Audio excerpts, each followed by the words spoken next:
सभी सनातनी और राष्ट्रवादी भाइयों का स्वागत है पॉलिटिकल बज़ में। दोस्तों, कल नरेंद्र मोदी जी ने जिस तरीके से हर एक भारतवासियों को संबोधित करते हुए वचन दिया कि जितने भी आतंकवादी पहलगाम हमले के पीछे थे और उनके आका कोई भी नहीं बख्शा जाएगा, और एक्शन शुरू हो चुका है। दोस्तों, कश्मीर के अंदर में एक आतंकवादी जो पहलगाम टेरर अटैक के अंदर में कश्मीरी था, उसका घर उड़ा दिया इंडियन आर्मी ने। उस आतंकवादी का नाम था दोस्तों आसिम शेख। उसका घर उड़ा दिया।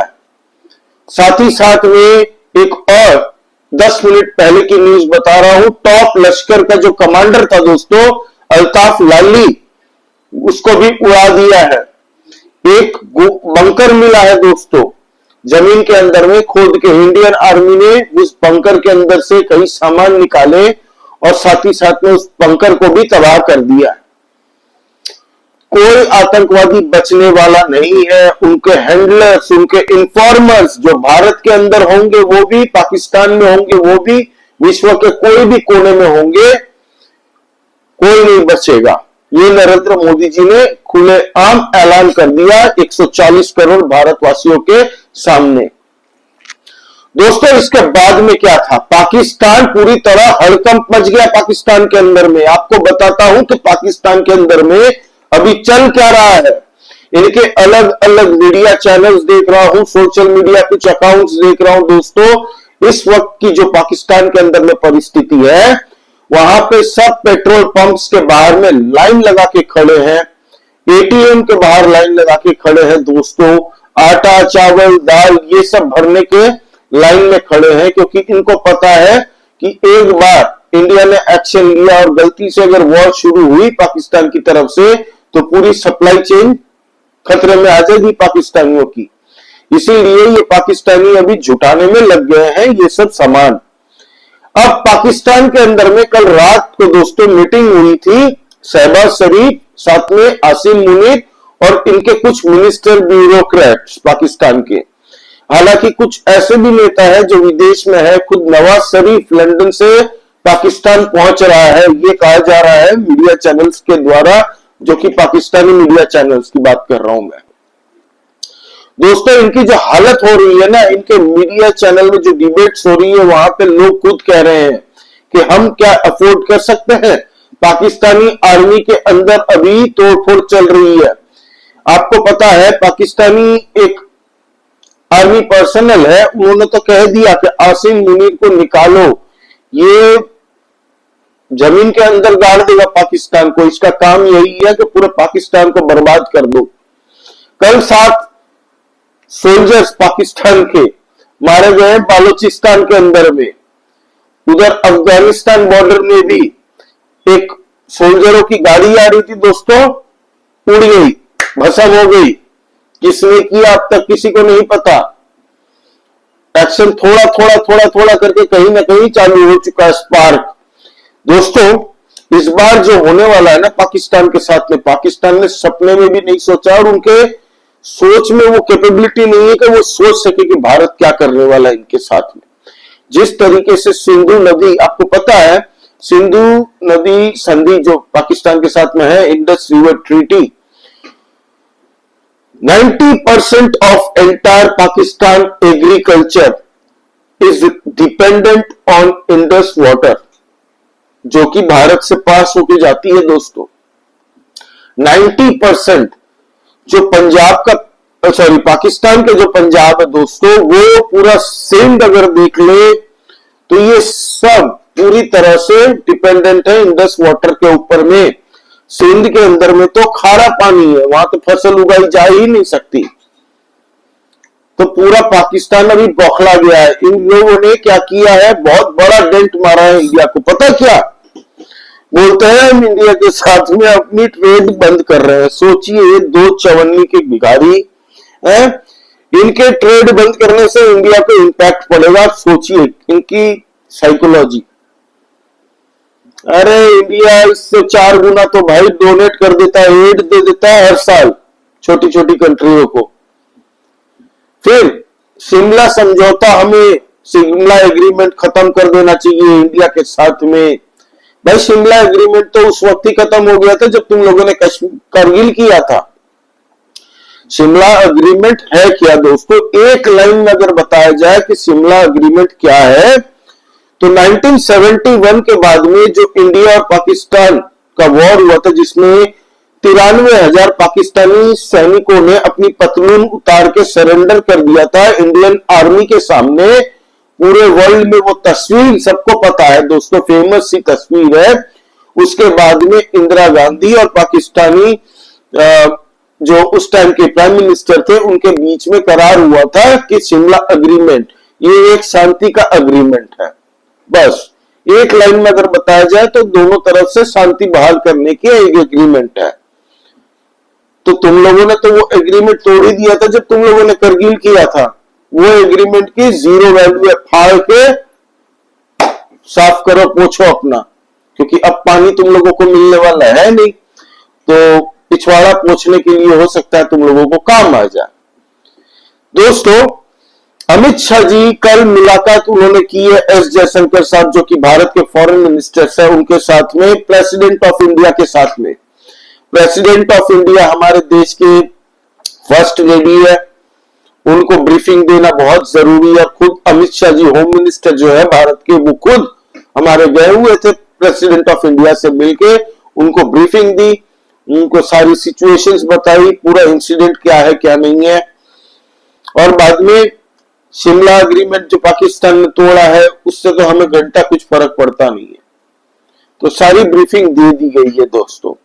अब दोस्तों, कल नरेंद्र मोदी जी को फॉरेन के अलग अलग कंट्रियों से फोन आने शुरू हो गए। नरेंद्र मोदी जी का बिहार में जो भाषण दिया था, जो मैंने आपको पिछली वीडियो में सुनाया है दोस्तों, उसके बाद में हर एक देश से फोन आ रहे हैं नरेंद्र मोदी जी को और कह रहे हैं कि हम आपके साथ हैं आतंकवाद के खिलाफ लड़ाई में, जिसमें फ्रांस के Emmanuel Macron, Italy Giorgia Meloni और हमारा भाई बेंजामिन नेतन्याहू इजराइल कह दिया कि भाई जो सपोर्ट चाहिए भारत को, हम लोग हाजिर है आतंकवाद के खिलाफ। जो लड़ाई भारत लड़ रहा है, अंत तक इनको अंत करना है, कुछ भी हो जाए।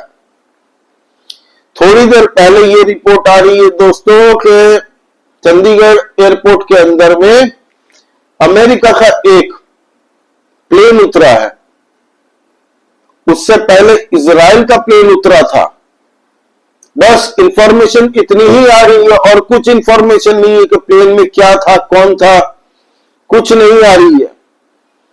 तो समझ सकते हैं दोस्तों, कुछ स्पेशल मेडिसिन मंगाई होंगी भारत ने, शायद डोज देना है ना पाकिस्तान को। तो पाकिस्तान की सेना को मेजर गौरव आर्या भैया ने जो कहा है कल, मैं उनकी बात से 1000% सहमत हूं। उन्होंने दोस्तों जो जो सोल्यूशन दिया है, उन्होंने कहा है कि भाई प्रॉब्लम ही गलत आपने पकड़ी है, ये सब तो बाई प्रोडक्ट्स है, आतंकवादी ये सब तो बाई प्रोडक्ट्स है। किसके बाई प्रोडक्ट्स है? आईएसआई और पाकिस्तानी फौज। मेन प्रॉब्लम वो है, उस पे मट्ठा डालो, तब ये सब शाखा इनकी बंद हो जाएंगी। इनको तो ठोकते रहना है। भारत के अंदर में जो भी आतंकवादी या उनके स्नीपर सेल्स, उनको इंफॉर्मेशन प्रोवाइड करने वाले देश के जो गद्दार है, उनको तो ठोका जाएगा ही। लेकिन अब फोकस शिफ्ट करके पाकिस्तानी आईएसआई और पाकिस्तानी आर्मी को ढूंढ के वैक्सीन लगानी पड़ेगी, तभी प्रॉब्लम का समाधान होगा। पाकिस्तान कभी आने वाले टाइम में भविष्य में जरूरत नहीं करेगा। खैर, इस बार उन्होंने जो कहा है, उन्होंने ये आकलन करने में गलती कर दी। गलती उन्होंने ऐसी कर दी है कि अब शायद पाकिस्तान का नक्शा भी हमें उस हिसाब से ना दिखे जो अभी तक है। हो सकता है बालूचिस्तान छिटक जाए, खैबर पख्तूनख्वा अलग हो जाए, वहां सिंध तो मांग ही रहा है अलग। तो देखिए क्या होता है। लेकिन नरेंद्र मोदी जी ने जब कह दिया है, तो नरेंद्र मोदी जी का ट्रैक रिकॉर्ड देख ले एक बार, हर एक पाकिस्तानी आज तक का। उनके कोई भी शब्द को ना लाइटली ना ले, क्योंकि उनका ट्रैक रिकॉर्ड कुछ और बता रहा है। सच बताऊं तो दोस्तों, ये पुराने नरेंद्र मोदी जी का मिजाज कल दिखा है। नरेंद्र मोदी जी, अमित शाह, इन लोगों का मिजाज अभी ठीक नहीं है। तो ये पाकिस्तानी क्या कर रहे हैं, कुछ मीडिया के सामने आके बड़की बड़की फेंक रहे हैं, सोशल मीडिया में पोस्ट कर रहे हैं कि वी आर रेडी। वो 4-5 अपने J-17 लेके वहां पे प्रैक्टिस कर रहे हैं पाकिस्तानी, और इंडिया बॉर्डर के पास में प्लेन उड़ा रहे हैं दोस्तों। एक मिसाइल उन्होंने कराची बेस से वहां से उड़ाया है, एक तरीके का, बस कुछ नहीं है दिखाने के लिए कि भाई हम मिसाइल टेस्टिंग कर रहे हैं, मतलब वी आर रेडी, ये मैसेज पास करने के लिए पाकिस्तान ने मिसाइल टेस्टिंग की। अब इन भिखारियों को नहीं पता हमारा INS विक्रांत खुद अरेबियन सी के अंदर में हेवी एक्सरसाइज कर रहा है, एक्सरसाइज नहीं, हेवी एक्सरसाइज कर रहा है दोस्तों। पूरा कराची का वो पोर्ट आपको पता है ना, 1971 में इंदिरा गांधी की लेगेसी क्या थी। इंदिरा गांधी की सबसे बड़ी लेगेसी यही है कि उन्होंने पाकिस्तान को तोड़ा। आप यकीन मानिए नरेंद्र मोदी के पास भी एक लेगेसी होगी कि पाकिस्तान टूटने की जो लेगेसी होगी ना, नरेंद्र मोदी जी के साथ में भी होगी। और उस वक्त में जिस तरीके से कराची पोर्ट को फोड़ा था भारतीय सेना ने, भारतीय नेवी ने, शायद इस बार भी देखने को मिल जाएंगे। वो सरप्राइज फैक्टर जो होता है ना वॉर में, तो उसके लिए पाकिस्तान रेडी रहे। सब वो सो नहीं पा रहे भाई। आसिम मुनीर भाग रहा, अभी ये क्या कर रहा है बताऊं आपको। फॉरेन में इनके फॉरेन मिनिस्टर को बोल दिया गया है, पहले तो दूरबीन लगा के ढूंढो कि हमारा दोस्त कौन है, किससे हम मदद मांग सकते हैं। दूसरे बंदे को कहा है काम करो तुरंत, वर्ल्ड बैंक को, यूनाइटेड नेशंस को, ये सब जो संस्थाएं हैं इनको चिट्ठियां लिखो, इनसे इनकी लॉबिंग करने की कोशिश करो, हमारा पिछवाड़ा बचे, ताकि इससे पहले कि मोदी वहां से खेला कर दे। तो एक टीम को भेज दिया है यूनाइटेड नेशन और वर्ल्ड बैंक को डील करने के लिए, दूसरे टीम को कहा है कि तुम पूरे वर्ल्ड के अंदर में फोन कर करके कोशिश करो कि हमारे साथ में कोई खड़े हुए भाई और बीच में आके ये रुकवाए। अभी कोशिश कर रहे हैं उनके foreign minister Saudi Arabia, UAE को फोन करने के लिए, कोई फोन नहीं उठा रहा, उसका कोई फोन नहीं उठा रहा भाई, कोई फोन नहीं उठा रहा इस वक्त पाकिस्तानियों का। आपको एक बात और बता देता हूं दोस्तों, ये खुद पाकिस्तान के मीडिया के अंदर में एक जन बोलते बोलते बोल गया था। उसने कहा है आज की डेट में पाकिस्तान का सपोर्ट तुर्की भी नहीं कर सकता। तुर्की का खुद का पजामा में मतलब बोलते ना नाड़ा नहीं है, वो पाकिस्तान को क्या भाई बेल्ट देगा, बचाएगा कि तुम्हारा पैंट पकड़ने के लिए येलो बेल्ट। तुर्की की हालत पता है आपको क्या है? एक तुर्की छोड़ के पाकिस्तान का है कौन? बांग्लादेश।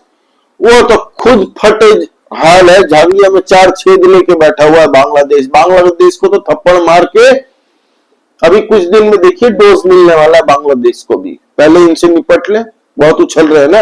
ये जो आतंकवादी घटना करके तुम लोगों ने मिस एडवेंचर जो करने की गुस्ताखी की है, उसकी सजा ऐसी मिलनी है पाकिस्तानियों कि तुम लोग बाप बाप बोल के भागोगे। बंगाल के अंदर में भी जो मुर्शिदाबाद हमले के पीछे जो हुआ है दोस्तों, उसमें भी सेम पैटर्न आपको देखने को मिला।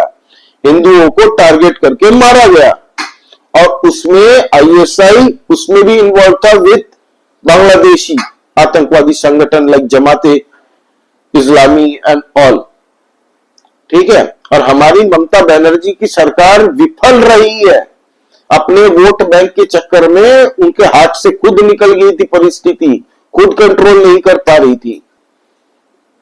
तो ये आप लोगों के ऊपर मैं छोड़ता हूं कि आप लोग क्या समझते हैं। बंगाल को लेके जो हुआ उसमें गलती किसकी है ये सबको पता है दोस्तों, लेकिन जहां तक बात है ये पाकिस्तान की, 48 hours to 72 hours are crucial for Pakistan, extremely crucial।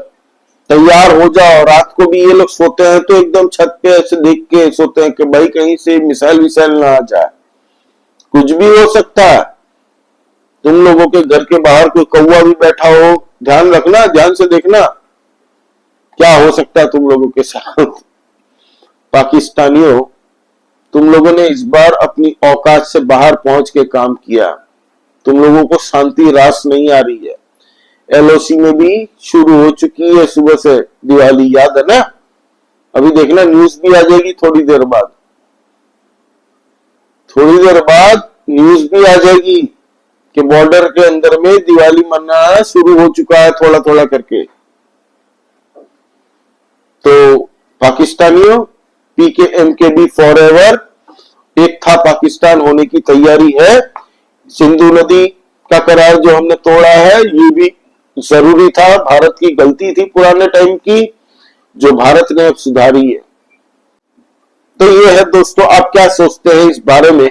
Please comment करके बताइए, लाइक कीजिए इस वीडियो को और प्लीज सब्सक्राइब करिए इस चैनल को। जय श्री राम। सभी सनातनी और राष्ट्रवादी भाइयों को जय हिंद, वंदे मातरम।